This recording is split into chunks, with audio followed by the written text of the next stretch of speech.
Target लेना चाहिए। जब हम लोग देख रहे हैं कि प्रीलिम्स में रिजल्ट 62, 65, 67 क्वेश्चन सही करने पर हो जा रहा है, तो हमेशा टारगेट जो होता है ना, टारगेट ऐसा बनाना चाहिए जिसको हम अचीव कर सके। वैसा टारगेट ना बनाए कि जिसको आप अचीव ही नहीं कर सके। और अगर आप वैसा टारगेट बनाते हैं जिसको आप अचीव नहीं कर पाते हैं, तो उस स्थिति में आप में नकारात्मक विचार उत्पन्न होगा आपके भीतर, और फिर धीरे धीरे आप डिप्रेशन के शिकार हो जाइएगा। तो टारगेट हमेशा सेफ एंड सिक्योर होना चाहिए और अचीव लायक होना चाहिए। तो हमारा जो टारगेट है इस होमवर्क सीरीज के जरिए हमारा जो टारगेट है वो टारगेट है प्रीलिम्स एग्जाम में 100 क्वेश्चन में से कम 75 क्वेश्चन लड़ पाना। प्रीलिम्स एग्जाम में 100 क्वेश्चन में से कम 75 क्वेश्चन लड़ पाना। यहां पर कम से कम शब्द का प्रयोग कर रहे हैं हम, यहां पर कम से कम शब्द का प्रयोग कर रहे हैं। कम से कम 75 क्वेश्चन लड़वाना इस बैच का टारगेट है हमारा। और प्रीलिम्स में अगर 100 में से 75 लड़ जाता है और अगर आप अच्छे से पढ़ के जाते हैं और 75 क्वेश्चन भी अगर आप सही बना करके आ जाते हैं, प्रीलिम्स में दुनिया का कोई ताकत आपका रिजल्ट नहीं रोकेगा। ऐसे प्रीलिम्स का कटअप सब जो है क्वेश्चन के नेचर पर निर्भर करता है। क्वेश्चन टफ है, क्वेश्चन इजी है। क्वेश्चन अगर इजी होगा तो कटअप ज्यादा जाएगा, क्वेश्चन अगर टफ होगा तो स्वाभाविक सी बात है कटअप कम जाएगा। लेकिन एक जो पिछला बिहार के भीतर 4 एग्जाम हुआ है, 1717, 2446, 2213 और 1275 पोस्ट के लिए, उसमें जो प्रीलिम्स के कटअप रहे हैं, उस प्रीलिम्स के कटअप के आधार पर हमको ऐसा लगता है कि आपको टारगेट करना चाहिए 75 और 75 टारगेट करना चाहिए लड़का को। और लड़की का जहां तक सवाल है, लड़की को टारगेट करना चाहिए 65। लड़का और लड़की के कटअप में सामान्य तौर पर प्रीलिम्स एग्जाम में 10 क्वेश्चन का अंतर होता है। लड़का और लड़की के कटअप में सामान्य तौर पर प्रीलिम्स के कटअप में 10 क्वेश्चन का अंतर होता है। तो लड़का को टारगेट करना चाहिए 75 क्वेश्चन। मतलब पहला चीज जो आपके दिलो दिमाग में होना चाहिए, जैसे आपके शरीर में खून दौड़ता है इसी वजह से आप जिंदा है, वैसे ही इस बात को अपने खून में दौड़ाइए कि 100 में से 75 मेरा टारगेट है। 100 में से 75 मेरा टारगेट है। 75 question at any cost, at any hour, at any situation, किसी भी सिचुएशन में हमको 75 क्वेश्चन बना करके आना है। और आप विश्वास मानिए 75 क्वेश्चन बना करके आइएगा, दुनिया का कोई ताकत आपके रिजल्ट को नहीं रोकेगा। भले आप सही 75 सही क्वेश्चन, 75 क्वेश्चन सही होना चाहिए। ये जनरल कैटेगरी के लड़कों के लिए बोले हैं। फिर ओबीसी, एससी, एसटी ऐसे टारगेट बड़ा थोड़ा सा होना ही चाहिए। और लड़की को 65। पहली बात तो पहला बात जो आपके दिलो दिमाग में जाना चाहिए, जो लड़का लोग है, जो हमारे भाई जी लोग हैं, जो हमारे गुरुजी लोग हैं, उनको हम यही कहेंगे कि आप दिमाग में हमेशा रखिए 75। प्रीलिम्स में, ये प्रीलिम्स की बात हम कर रहे हैं और अभी जो भी हम बात करेंगे वो प्रीलिम्स के संदर्भ में हम बात करेंगे। और लड़की लोग, दीदी जी लोग, 65 आपको दिमाग में रखना है। 65 हमको सही करके आना है। और ये जो बैच है, इस बैच की अगर हम लोग बात करें तो इस बैच का जो ड्यूरेशन होगा पर डे 2 आवर, 2 घंटे का होगा। और दूसरी बात, इस बैच का ड्यूरेशन पर डे 2 आवर का होगा और यह बैच 3 माह तक चलेगा। 70वीं बीपीएससी प्रीलिम्स में 3 माह में होमवर्क सीरीज के जरिए पूरा सिलेबस कंप्लीट करवा दिए थे। वैसे ही इस होमवर्क सीरीज के जरिए 3 माह में पूरा प्रीलिम्स के सिलेबस को हम कवर करवा देंगे आपको पूरे 3 माह में। 3 माह से ज्यादा नहीं जाएगा, यानी 3 से 4 माह आप मान लीजिए, लेकिन हमारा टारगेट है 3 माह। हमारा टारगेट 3 माह है। मैक्सिमम अगर चलेगा तो 4 माह, उससे ज्यादा नहीं। और अगर अभी भी वैकेंसी आ जाता है, जनवरी लास्ट जा रहा है, आपका एग्जाम अप्रैल लास्ट से पहले नहीं होगा। मतलब अगर आज भी वैकेंसी आ जाता है, कल भी वैकेंसी आएगा, 3 माह के बाद ही लगभग आपका एग्जाम होगा। उससे पहले आपके पूरे सिलेबस को इस होमवर्क सीरीज के जरिए करवा दिया जाएगा। इसमें एग्जाम में जितना क्वेश्चन पूछता है, जिस सब्जेक्ट का जितना वेटेज होता है, उसी वेटेज को ध्यान में रखते हुए इस होमवर्क सीरीज में हम आपको क्वेश्चन देंगे और हम आपसे काम करवाएंगे।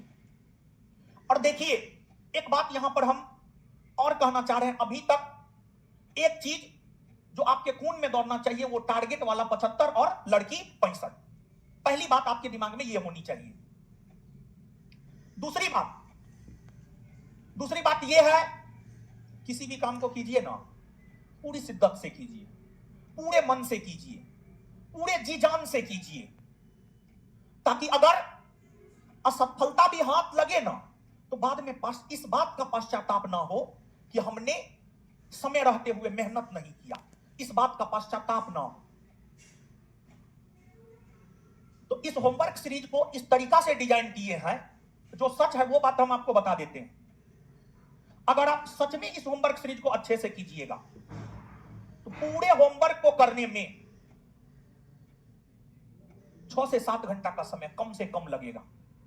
मतलब इसको ऐसे डिजाइन किए हैं, मतलब इसके अलावा तब आप कुछ नहीं कर सकते हैं सेल्फ स्टडी में, ये बात है जो क्लियर है।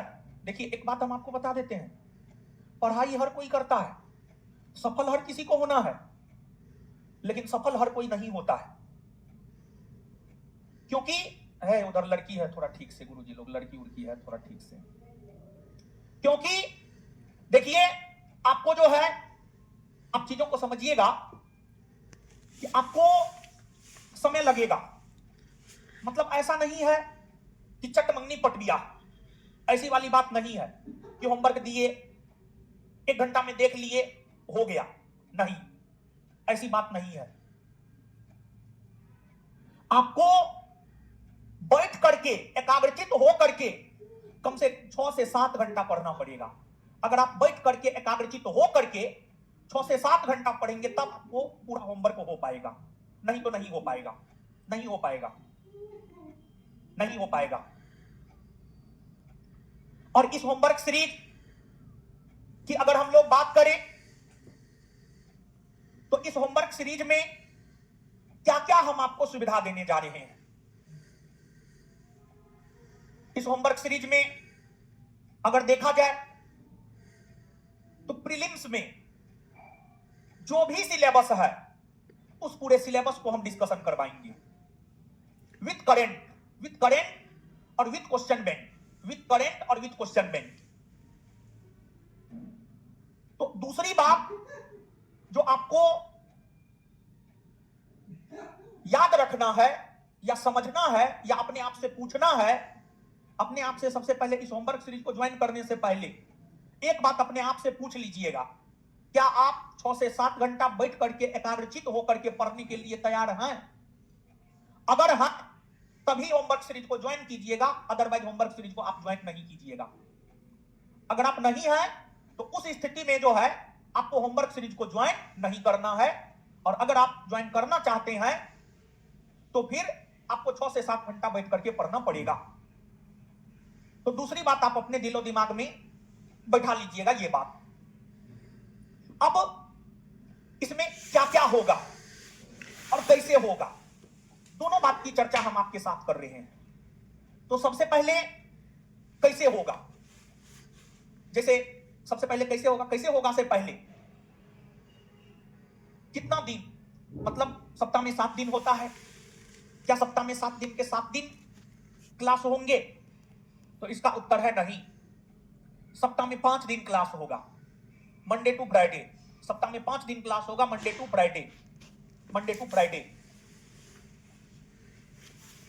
को एक फुल लेंथ टेस्ट होगा, जिस फुल लेंथ टेस्ट में 100 क्वेश्चन एग्जाम के अकॉर्डिंग रहेगा। मतलब अगर अभी एग्जाम हो जाता है तो 100 क्वेश्चन में आप कितना बना पाते हैं, कितना आपको मार्क आ पाता है, उसका आकलन आप कर सकते हैं। तो ये सुविधा जो है हम सोच रहे हैं कि आप लोगों को भी दिया जाए, और आप लोगों को इस बैच के अंतर्गत ही ये सुविधा दिया जाए। मतलब जो होमवर्क सीरीज वाले लोग हैं, मतलब देखिए अपना आकलन करना जरूरी है और समय समय पर आकलन जरूरी है। और आप छात्र हैं, हम भी छात्र हैं, हम भी छात्र रहे हैं, हम भी तैयारी किए हैं। हम छात्र भुलक्कड़ होते हैं, हम लोग चीजों को जल्दी भूल जाते हैं, और एक सप्ताह में एक बार अगर 100 क्वेश्चन हम लोग बनाते हैं तो फिर उससे हमको पता चलता है हम कितना पानी में हैं। फिर पूरे एक सप्ताह तक चार्ज होते हैं, फिर एक सप्ताह होते होते डिस्चार्ज हो जाते हैं। तो उस डिस्चार्ज से फिर चार्ज होने के लिए एक फुल लेंथ टेस्ट देना जरूरी है, ऐसा मेरा अपना मानना है। तो इसमें होगा क्या कि कभी भी आप डिस्चार्ज नहीं होइएगा, और जब भी आप डिस्चार्ज होने वाले होंगे, टेस्ट देंगे, तो आपको लगेगा कि नहीं अभी हम बहुत कमजोर है, अभी हमको और मेहनत करने की जरूरत है। तो उस कंडीशन में हमेशा पढ़ने का मोटिवेशन जो है आपको बना रहेगा। और हमेशा इस बात को याद रखिएगा, हर सिक्के के दो पहलू होते हैं, तो कभी भी निगेटिव नहीं होना है। तो पहली बात, इस बैच में आपको पर सप्ताह एक फुल लेंथ टेस्ट भी मिलेगा।